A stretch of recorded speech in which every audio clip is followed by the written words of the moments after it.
Ever look at the world around you and just wonder how it all gets made? You know, the phone in your hand, the car you drive, it all starts somewhere. But it doesn't start with a chunk of metal or plastic. It starts with a language, a kind of secret language of design. And today, we're going to learn how to speak it. Okay, take a look at this. At first glance, it just looks like a total mess of lines and numbers, right? Some kind of crazy, impenetrable code. This is a technical drawing, a blueprint, and it's basically the instruction manual for creating something real. But how in the world does this become, well, anything?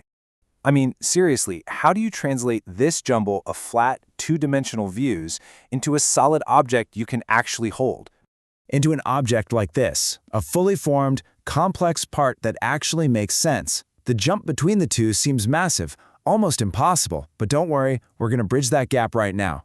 See, the key here is to realize that those drawings aren't just a bunch of pictures. Nope, they're a super precise, universal language, and we are about to crack that code. The tool we use to speak this language today is called Computer-Aided Design, or CAD for short.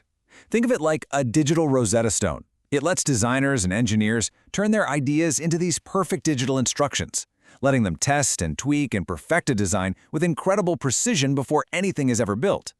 And this is the part you really gotta get. Nothing on that blueprint is random, not a single thing. Every line has an exact length, every circle has a specific diameter, every little symbol has a meaning. It's a complete step-by-step recipe for building something with absolutely zero room for error. So, let's get to the main event. How do these flat drawings magically become three-dimensional? This is where it's all gonna click. This is the aha moment. All right, let's go back to that messy blueprint and zoom way in. We're gonna grab just one of these little puzzles from the grid. Let's look at this one. We can see a view from the top and another from the side. It gives us the dimensions, sure, but it's still totally flat. And boom, there it is. That's the aha moment. On the left, you've got the 2D instructions, and on the right, the 3D part that was created directly from them. The CAD software takes those different views, top, side, front, and it basically stitches them together to build the solid object in virtual space. It's not magic, it's just a really clever way of reading a very specific language.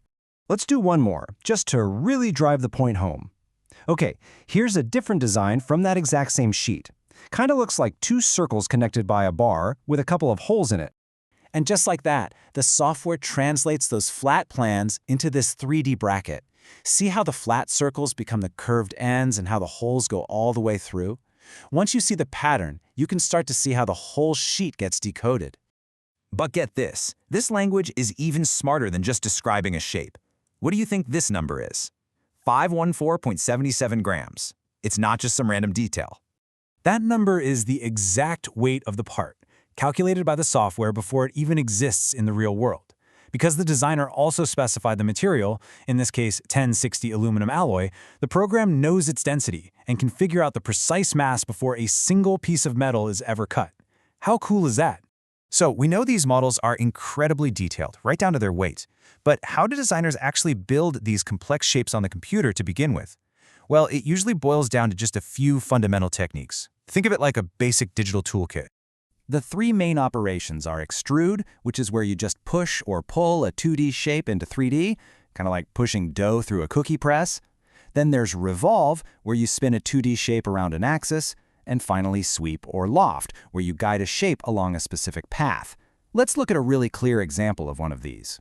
This funnel, it's the perfect example of the revolve tool. See, the designer didn't draw a circle, they just drew half of the funnel shape, its profile, and then told the software to spin it 360 degrees around that center line. Pretty much any symmetrical, rounded object you can think of was probably designed just like this. Okay, let's bring this all together now and see how this process literally builds the world around us. Because this isn't just some abstract computer exercise. This is happening right now for virtually everything you see and touch. Remember that bracket we decoded earlier? Well, that could be a critical part holding things together deep inside your car's engine, designed for a perfect fit and incredible strength. And this funky-looking piece with its precise slots, that could easily be the rotor spinning inside an electric motor or a pump, designed for perfect balance and peak performance. And this thing, it's clearly a tool holder designed to be mounted onto a massive factory lathe, holding a cutting tool with absolute unshakable rigidity. Every single one of them started as just a few lines on a screen. And check this out. Even the tiniest details are there for a reason.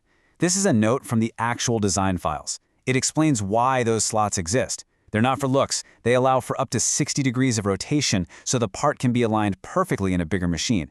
Every single feature solves a problem. So there you have it. We've gone from a totally confusing 2D blueprint all the way to a physical 3D reality. We've seen that this whole process, this secret language of lines and numbers, is literally how the modern world gets built. So, the next time you look at any object, I don't care if it's a doorknob or an airplane wing, maybe you'll see it a little differently. Maybe you'll see the blueprint behind it. What hidden designs, born from this language, are you going to notice in the world around you now?